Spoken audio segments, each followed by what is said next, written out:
Bom dia, pessoal! Meu nome é Joaquim e hoje eu vou falar sobre a Oceania, que é o menor continente entre todos os outros. E agora a gente vai falar sobre os aspectos naturais da Oceania. E vai, Lucas!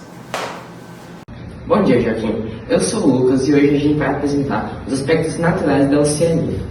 Agora eu vou passar para a repórter Giovana. Bom dia, Lucas. Meu nome é Giovana e a gente vai falar sobre aspectos naturais da Oceania. Ela apresenta geograficamente várias ilhas, sendo as principais a Austrália e a Nova Zelândia. Ela é cortada pela linha do Equador, pelo Trópico de Câncer e de Capricórnio, e além de ser lotada pela linha internacional da data. Ela é banhada pelos oceanos Pacífico e Índico. E ela é dividida em 4 regiões: Micronésia, Polinésia, Melanésia e Australásia. E ela contém fossas, estreitos, mares, baías e formações coralinas. Agora nós vamos falar sobre o clima e a paisagem vegetal da Oceania. Como a Oceania está localizada na zona intertropical, o clima predominante dela é quente. Agora, como ela está localizada também na parte sul, ela possui as 4 estações bem definidas. Como a região sudeste, que apresenta um clima temperado. Nessa região, a gente pode encontrar diversos tipos de vegetação, como a vegetação de altas montanhas, a floresta pluvial, tropical, a floresta semiárida, estepes e pradarias. E também tem a região norte. A região norte encontra-se climas tropicais e equatoriais. Também em relação à vegetação tem a floresta subtropical, tropical, pluvial e a vegetação chamada de savana. E também tem a região central, que apresenta climas desérticos e semiáridos, tendo a maior parte da vegetação do continente as vegetações desérticas e formações semiáridas. E também tem a região noroeste, que o clima predominante é o mediterrâneo, composto também com a vegetação mediterrânea. Já os animais, os predominantes no continente inteiro são o koala, o canguru, o cisne negro e o demônio da Tasmânia. Agora eu vou falar um pouco sobre o relevo e sobre sua geologia. A Austrália e a Nova Zelândia apresentam várias cadeias montanhosas, sendo os Alpes do Sul na Nova Zelândia e os Alpes australianos na Austrália. Mas há uma diferença muito marcante entre elas. É que na Austrália as montanhas são mais antigas e na Nova Zelândia as montanhas são mais recentes. E a Austrália é o único país que é estável, porque o resto se encontra perto das placas tectônicas australianas e das Filipinas, sendo a maioria das ilhas de origem vulcânica ou de corais. Tchau, Joaquim. Obrigada pela oportunidade.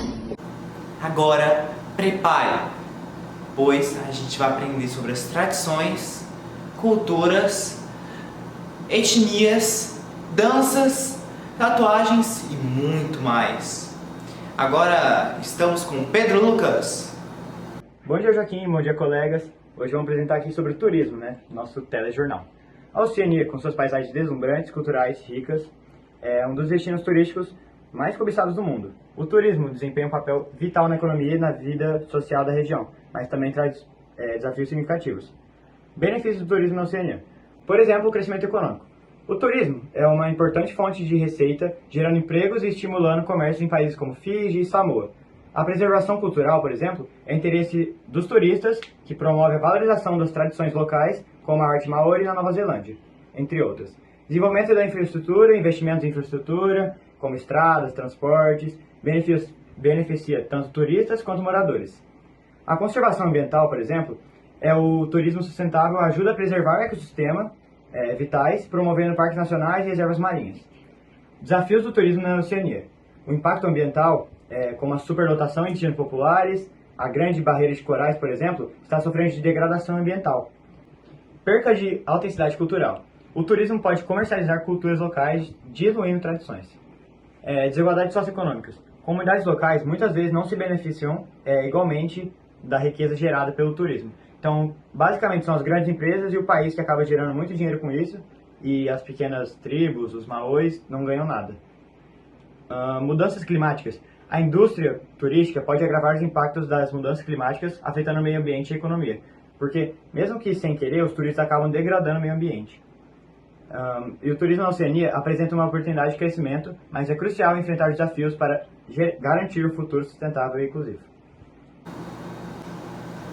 Agora, Arthur César vai nos contar sobre os 5 maiores pontos turísticos da Oceania. Como sabemos, a Oceania é repleta de diversidade cultural e natural. Com isso, hoje vamos apresentar 5 das maiores pontos turísticos. A primeira é a Grande Barreira de Corais, na Austrália. Ela é repleta de diversidade marinha, como peixes coloridos e diversos corais. Também é ótima para mergulho e snorkel. Segunda, Sydney Opera House. Ela é ótima pela sua arquitetura, porém ela também tem um ótimo destaque na sua cultura nas apresentações. A terceira, Milford Sound, na Nova Zelândia. Os turistas são atraídos pelas paisagens deslumbrantes e pela sua tranquilidade no lugar. A maioria dessas são feitas em barcos e caminhadas pela natureza, que aumenta sua conexão com ela. Quarta, Cairns, na Austrália. É uma porta de entrada para barreiras de corais e ela é popular para os aventureiros, que buscam grandes caminhadas e relacionamentos com a natureza. Quinto, Uluru.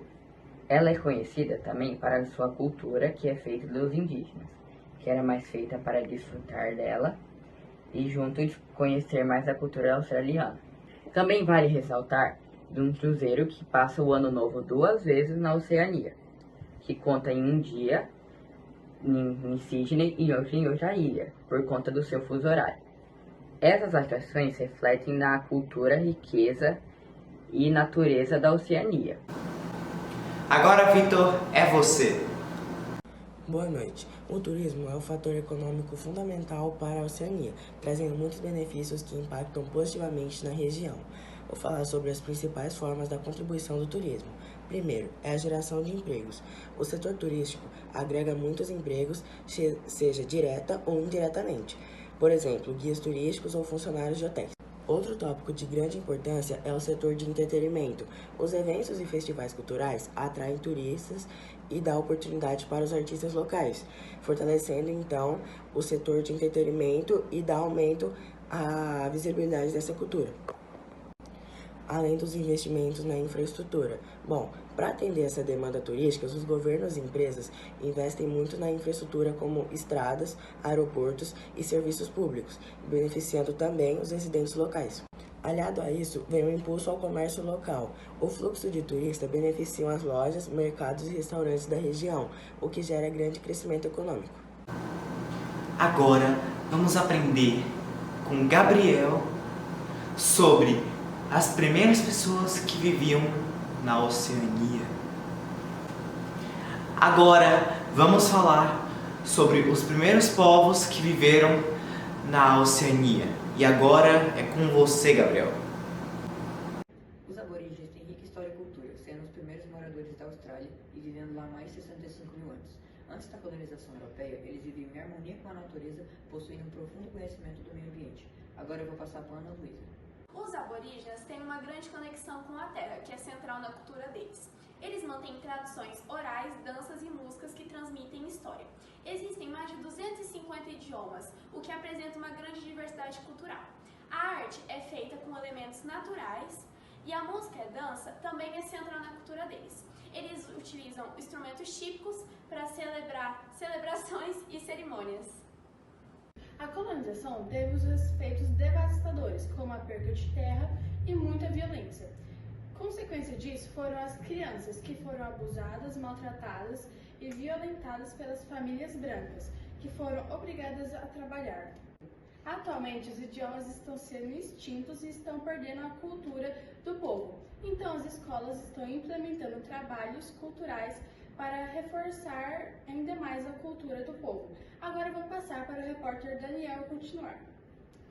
Dentre tantas comunidades, uma que recebe grande destaque é o povo Maori, originários da Nova Zelândia, seja pelo seu famoso grito de guerra, haka, ou pelos famosos que originam de lá, como Dwayne Johnson, Jason Momoa e Rachel House. Agora a gente vai falar sobre a economia da Nova Zelândia. E é com você, Francisco. Bom dia, Kinkas. A economia da Nova Zelândia é uma das mais desenvolvidas e diversificadas do mundo, com um forte ênfase em exportações, principalmente de produtos agrícolas e pecuários, Ela é amplamente baseada em setores primários como agricultura, pecuária e silvicultura, mas também tem se expandido em áreas como turismo, tecnologia e serviços. Agricultura e pecuária. A Nova Zelândia é famosa pela sua produção de laticínios e carne e lã, com a exportação, uma das maiores fontes de renda do país. A produção de leite e partícula, com empresas como a Fonterra, é extremamente significativa. Turismo. O turismo é outro pilar importante da economia, mais conhecido por suas paisagens naturais espetaculares, como fortes montanhas e praias, atraindo milhões de turistas internacionais todos os anos. Indústria de alimentos e bebidas. Além de exportar produtos agrícolas em bruto, a Nova Zelândia tem uma forte indústria de processamento de alimentos e bebidas, incluindo vinhos e carnes processadas. Bom dia, Joaquim, tudo bem? Eu vou falar um pouquinho sobre o turismo na Nova Zelândia. O turismo na Nova Zelândia é muito diversificado e ele atrai muitas pessoas com suas lindas paisagens naturais. Eles também têm uma cultura muito rica e várias atividades ao ar livre. As principais atrações incluem os fiordes de Milford Sound, o Parque Internacional de Tongariro, a cultura Maori, que é uma cultura muito diversificada. Também tem as cidades vibrantes como a de Auckland e Wellington. Além disso, o local da filmagem do filme Senhor dos Anéis, que é muito visitado. O país se destaca muito por ter um compromisso com o turismo sustentável, ter várias praias, essas coisas, e várias atividades ao ar livre, por exemplo. Bom dia, Joaquim. Recentemente houve um derretimento de geleiras na Nova Zelândia. O derretimento de geleiras nesse país é impulsionado pelas mudanças climáticas e variações naturais do clima. Isso acontece porque o clima do país é temperado, com invernos relativamente brandos e úmidos e verões secos. A única região com clima subtropical se localiza no extremo norte do país, e o seu clima pode variar de região para região. Esse país é composto por duas ilhas. Na Ilha Norte, por ser subtropical, o seu clima é mais ameno do que na Ilha Sul, que passa praticamente todo o inverno coberto de neve e estações de esqui lotadas, favorecendo assim o turismo do país. As suas estações são as mesmas que aqui no Brasil, com a diferença de que janeiro e fevereiro é verão e entre junho e agosto é inverno. Por se tratar de duas ilhas, o tempo pode mudar rapidamente de uma hora para outra. É comum dizer que no clima da Nova Zelândia pode-se experimentar as 4 estações num dia só. Então, se você está pensando em viajar para as ilhas maravilhosas da Nova Zelândia, recomendamos levar consigo um casaco ou um suéter, mesmo que o clima de manhã pareça bom. Ao falarmos da vegetação da Nova Zelândia, é cabível citarmos as pastagens, uma vez que sua contribuição, além do turismo, ajuda a agropecuária, uma vez que sem barreiras naturais facilita a criação de animais. As florestas nativas são estacionais, ou seja, não mudam com a estação, não perdendo a sua folhagem. Matagais e arbustos são marcados por uma vegetação rasteira e diversos arbustos. Elas contribuem para a proliferação e proteção dos animais que lá habitam. As vegetações montanhosas são marcadas pelas coníferas e os arbustos, uma vez que o relevo e o clima não permite que outro tipo de vegetação cresça no local. As zonas úmidas são vegetações presentes em alagamentos. São cabíveis citar arbustos e árvores que suportam grande quantidade de água. A hidrografia do país é marcada por rios curtos e de fluxo intenso, que contribuem para a drenagem da água do derretimento das montanhas que são levadas até os oceanos. Bom, o rio Waikato é o mais longo do território, que se situa na porção norte do país. Os lagos, por sua vez, são formados em sua maioria por atividades vulcânicas. A hidrografia regional ajuda a produzir energia e abastecer os postos agrícolas. A vida selvagem na região é muito rica, uma vez que a quantidade de espécies exóticas e endêmicas são exorbitantes. Podemos citar o kiwi, uma espécie de ave que interessa tanto cientistas quanto turistas do mundo inteiro. Agora, Pedro Macedo vai nos contar um pouco sobre a vegetação da Oceania. Agora, Marcelo vai nos contar um pouco sobre a economia da Austrália. Bom dia, Joaquim. Eu me chamo Marcelo e hoje eu falo sobre a economia da Austrália. A Austrália é um país muito grande e ela tem a presença de grandes resíduos minerais, que é muito importante para a mineração. Também temos a indústria textil, que ela devido à grande presença de produção de lã e de algodão, E também agora temos o crescimento das indústrias de ponta, que elas são muito importantes. A Austrália ela é um país que é focado na industrialização e na agricultura. Maria Eduarda agora vai nos contar um pouco sobre a biodiversidade da Austrália. Meu nome é Maria Eduarda e eu estou aqui para falar sobre a biodiversidade da Austrália. Ela é única e crucial para os ecossistemas locais, além de ter um forte valor cultural para os povos indígenas que habitam essa região. Porém, ela está em forte risco de desmatamento por causa das mudanças climáticas, desmatamentos e urbanização local. Agora, o Enzo vai nos contar um pouco mais sobre a cultura da Austrália. Agora eu vou falar sobre a cultura da Austrália. A cultura da Austrália é fortemente marcada pelos colonizadores europeus, com destaque para os ingleses, que influenciaram fortemente as tradições locais. Destaque-se também a cultura aborígene, ou originária da população nativa local, que é muito valorizada nas tradições dos países. Meu nome é Enzo, eu vou explicar sobre a cultura e os povos da Austrália. Os aborígenes são a população nativa da Austrália, habitavam a maior parte do território australiano. Totalizaram aproximadamente 750 mil indivíduos, subdivididos em 500 grupos e com cerca de 300. Agora, Luiz vai nos contar um pouco mais sobre a economia da Austrália. Faz parte de vários blocos econômicos e organizações que facilitam o comércio e a cooperação regional. A PEC foca em promover o comércio e a cooperação entre países da região da Ásia do Pacífico. A ASAF aumenta o comércio e o investimento entre a Austrália, Nova Zelândia e os países da Oceania. O acordo com o chinês facilita o acesso ao mercado chinês, beneficiando as exportações australianas, especificamente em agricultura e minerações. Gente, eu morro de medo da Oceania. Tanta criatura medonha. Você viu esses cangurus? Esses morcegos gigantes? Essas cobras que aparecem em lugares que você nem imagina. Os bichos de lá são venenosos, perigosos e gigantes. Só que os animais não deixam de fazer a Oceania de um lugar incrível. E pessoal, obrigado pela participação do vídeo. Adorei estar aqui com vocês. E também eu gostaria de agradecer ao professor Gabriel, que nos instruiu a fazer essa apresentação inesquecível. E boa noite.